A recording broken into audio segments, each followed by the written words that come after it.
गौतम बुद्ध की एक प्रचलित कथा के अनुसार एक दिन सुबह सुबह सभी शिष्य बुद्ध के प्रवचन सुनने के लिए एक साथ बैठे हुए थे। कुछ देर बाद बुद्ध अपने साथ एक रस्सी लेकर आए। तथागत के हाथ में रस्सी देखकर सभी शिष्यों को हैरानी हुई। बुद्ध अपने आसन पर बैठे और उन्होंने रस्सी में एक के बाद एक 3 गांठ बांध दी। इसके बाद उन्होंने शिष्यों से पूछा कि क्या ये वही रस्सी है जो गांठ बांधने से पहले थी। इस प्रश्न के जवाब में एक शिष्य ने कहा कि तथागत, इसका उत्तर थोड़ा मुश्किल है। ये हमारे देखने के तरीके पर निर्भर करता है। एक तरह से तो रस्सी वही है, इसमें कोई बदलाव नहीं है।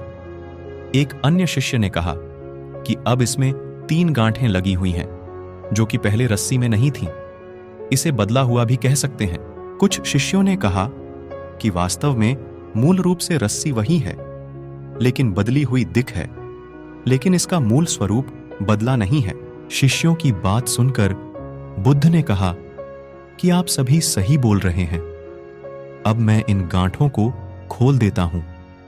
ये बोलकर बुद्ध रस्सी के दोनों सिरों को खींचने लगे।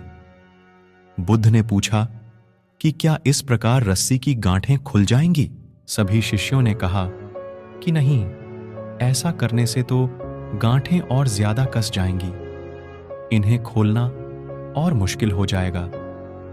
बुद्ध ने कहा कि ठीक है, अब एक अंतिम प्रश्न, इन गांठों को खोलने के लिए हमें क्या करना होगा?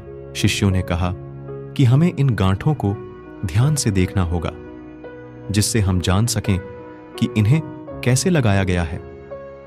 इसके बाद हम गांठें आसानी से खोल सकते हैं। बुद्ध इस जवाब से संतुष्ट हो गए और उन्होंने कहा कि ये सही बात है।